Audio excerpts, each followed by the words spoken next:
पटरी की मरम्मत मुकम्मल हो चुकी। ट्रेन कुछ ही देर में रवाना होगी। गाड़ी जाने वाली है। शुक्र है खुदा का। सफर में हूँ पर खबरों से दूर नहीं, क्योंकि जानते रहना लाजमी है। तो अभी अपना फोन उठाइए और समा SMS न्यूज अलर्ट्स हासिल करने के लिए SA टाइप कीजिए और भेज दीजिए 8125 पर। समा SMS न्यूज अलर्ट्स, जानते रहना लाजमी है।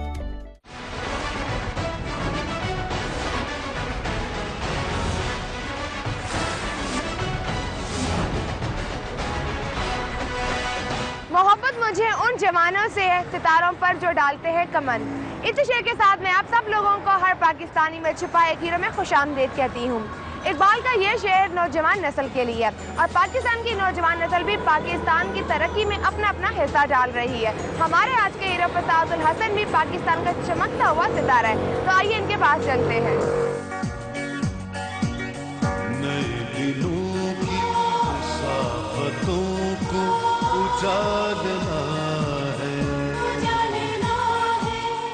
किसी भी मुल्क की तरक्की में उसके नौजवानों का किरदार बुनियादी हैसियत रखता है। जिस कौम के नौजवान बाशऊर हों तो उसे दुनिया में आगे बढ़ने से कोई नहीं रोक सकता। हमारे आज के हीरो फसाहुल हसन ने इस हकीकत का इदराक किया। वो कमसनी से ही फलाही कामों में हिस्सा ले रहे हैं और इन फलाही कामों का मरकज वतन अजीज के नौजवान हैं।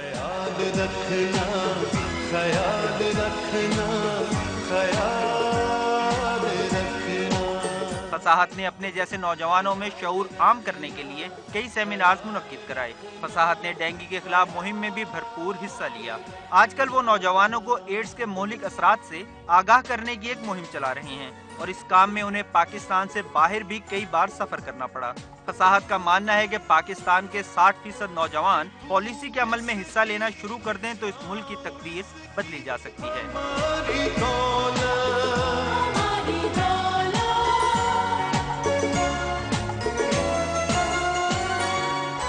फसाहत जी वालेकुम सलाम। कैसे हैं आप? अल्लाह का शुक्र। जब आप 8th क्लास में थे तब से आपको शौक था काम करने का, तो ये शौक कैसे आया? जी बिल्कुल, जब मैं स्कूल में पढ़ता था तो हमारे स्कूल में एक ऑर्गेनाइजेशन आई थी जो अवेयरनेस के हवाले से बच्चों के साथ काम कर रहे थे। तो बेसिकली सोशल वर्क था। तो बस उसी लेवल पे मुझे शौक़ हुआ कि क्यों ना इन चीज़ों में बात की जाए। जो डिफरेंट खास जो बीमारियां थी उसमें HIV एड्स का उस वक्त नया नया था पाकिस्तान में। तो इवन दो मैं काफ़ी छोटा था लेकिन उस हवाले से बहुत ज़्यादा शौक़ था कि यूथ जो है उनको इफ़ेक्ट होने के काफ़ी ख़तरात थे पाकिस्तान में।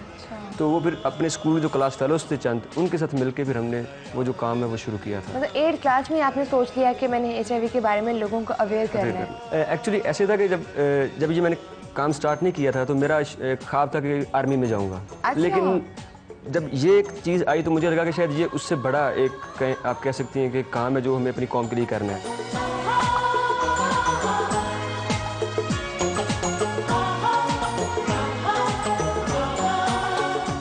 जब आप आर्मी में होते हैं तो आप बड़ा काम कर रहे थे, लेकिन ये उससे भी बड़ा काम है क्योंकि आप इस तरह भी पाकिस्तान को सर्व करना चाहते हैं। एग्जैक्टली। बहुत सारी हर्डल्स भी आई लेकिन हमने अपने इरादे को जो है वो तर्क नहीं किया था।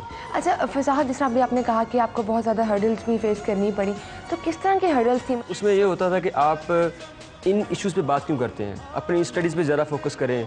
आप जो है एड्स, क्योंकि एड्स के हम बारे में ज़्यादा बात करते थे इन दिनों में, तो इस तरह की हर्डल्स होती थी कि हमें स्कूल से इवन मुझे 2-3 दफ़ा मतलब धमकियाँ मिली। Even though my father is teacher over there. अच्छा। लेकिन फिर भी स्कूल एडमिनिस्ट्रेशन की तरफ से काफ़ी ज़्यादा वो एक प्रेशर होता था। हॉलैंड की जो बुक है उसमें आपकी एक स्टोरी भी पब्लिश हुई थी और उसमें भी आपने कोशिश की थी कि लोगों को अवेयर किया जाए। यूथ एडवोकेसी नेटवर्क, ये क्या है? जी बिल्कुल, ये एक नौजवानों का इदारा है बेसिकली, जहाँ पर हम बिल्कुल इनफॉर्मली हम डिफरेंट किस्म की एक्टिविटीज़ करते हैं। उसमें हम कोशिश करते हैं कि नौजवानों के ज़रिए अवेयर किया जाए। अच्छा। और उसमें सिर्फ ये नहीं कि हम लेक्चर ही करते हैं बल्कि हम डिफरेंट किस्म की इंटरेक्टिव एक्टिविटीज़ करते हैं। उसमें थिएटर होते हैं, स्पोर्ट्स एक्टिविटीज़ होती हैं जिसके दौरान हम लोग डिफरेंट किस्म की अवेयरनेस रेजिंग की एक्टिविटीज़ करते हैं। आपको पता है कि हमारी आबादी का more than 60% are young people. तो हमारी ये भी कोशिश है कि नौजवानों की जो शमूलियत है पॉलिसी लेवल पर और डिसीजन मेकिंग लेवल पर उसको इंश्योर किया जा सके।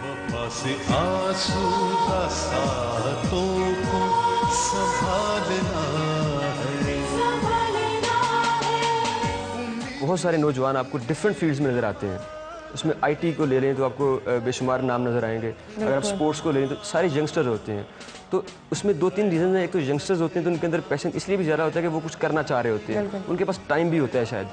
तो ये वो चीज़ें हैं जिनकी वजह से हमें ज़्यादा वो मिलता है कि क्यों ना कुछ कर लिया जाए इससे पहले कि वक्त गुजर जाए। जब फसाद आपने चीफ मिनिस्टर की जो कैंपेन हुई थी उसमें भी पार्टिसिपेट किया था, वो किस तरह से आपने पार्टिसिपेट किया?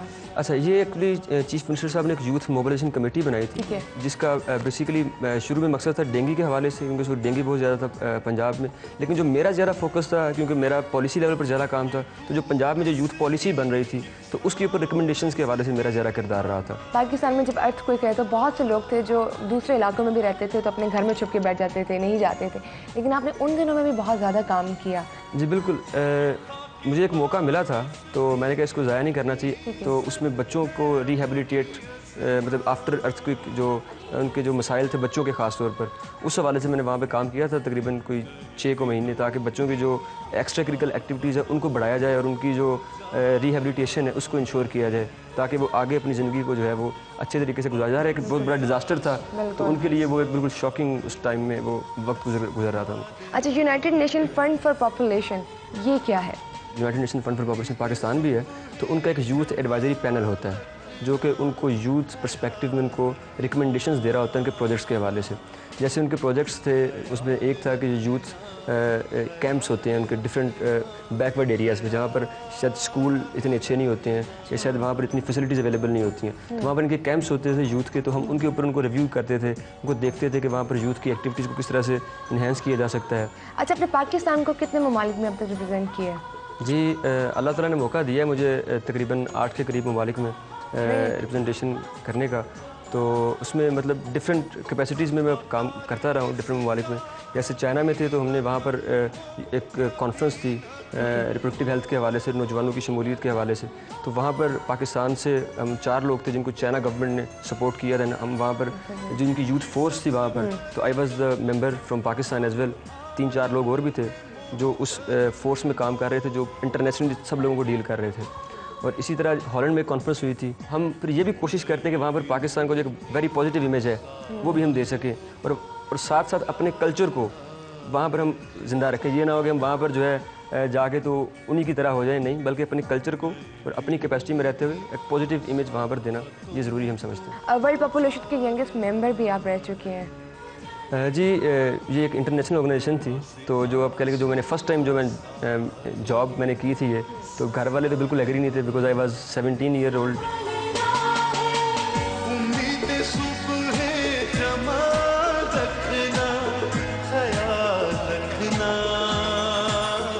फसाद, इस टाइम आपको बहुत से यंगस्टर्स देख रहे हैं। अच्छा, मैंने तो बड़ा कुछ सीखा है फसाद से, लेकिन ऐसे भी बहुत हैं जो कुछ करना चाहते हैं अपनी लाइफ में, उनको क्या मैसेज दोगे आप?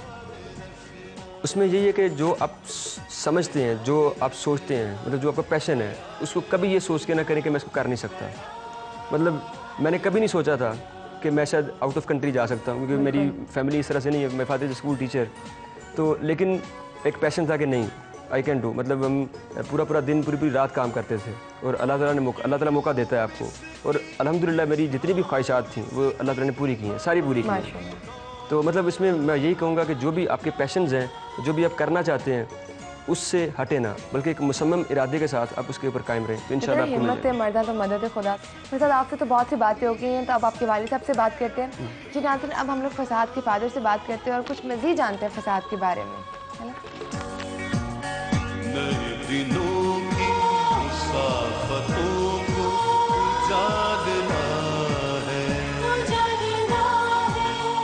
अस्सलाम वालेकुम अस्सलाम। आपके बेटे इतने माशाल्लाह होनहार हैं और इतने ज़्यादा वो कहते हैं ना कि मेहनती भी हैं, तो कैसा लगता है आपको? मुझे बहुत अच्छा लगता है और मुझे फ़ख्र है। अच्छा अंकल, बहुत से ऐसे वालिदैन हैं जो अपने बच्चों को कहते हैं, अंडर प्रेशर करते हैं कि नहीं जो मैं चाहता हूँ वो काम करो, तो आप उन वालिदैन को क्या मैसेज देंगे, क्या कहना चाहेंगे? वालिदैन को मैं ये मैसेज देना चाहता हूँ कि जो उनके ज़हन में होता है उनको करने दो, ठीक है जी, और जो अच्छे काम है वो करने दो, जायज़ काम जी, जायज़ काम जो है वो करने दो, दूसरे काम की तरफ ना जाए। Thank you so much uncle, बहुत अच्छा लगा आपसे बात करके। जी व्यूअर्स, अब हम लोग चलेंगे फसाद के ऑफिस और वहाँ जाके उनकी एक्टिविटीज़ देखते हैं।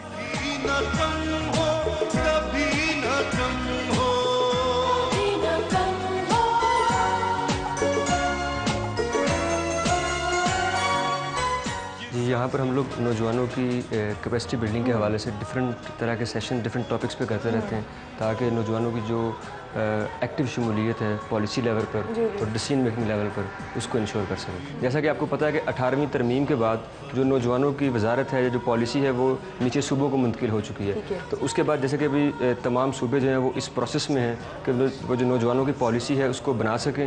तो वो क्योंकि पंजाब में बनने जा रही है, तो आज इसीलिए हम कुछ नौजवानों के साथ बात करेंगे कि वो किस तरह से अपने आप को वहाँ पर एक अच्छे तरीके से जो है वो अपनी। बिल्कुल ठीक जी फसाद, मैं चाहती हूँ कि आपको मैं ज़्यादा डिस्टर्ब ना करूँ, आप इस सेशन को कंटिन्यू करें। जी व्यूअर्स, अभी हमने आपको मिलवाया हमारे हीरो फसाद से, जो पाकिस्तानी यूथ को चाहते हैं कि वो अपनी ड्यूटीज़ को अच्छी तरह से सर अंजाम दें। लेकिन अभी वक्त हुआ है एक और हीरो से मिलने का, तो हमारे साथ रहिए।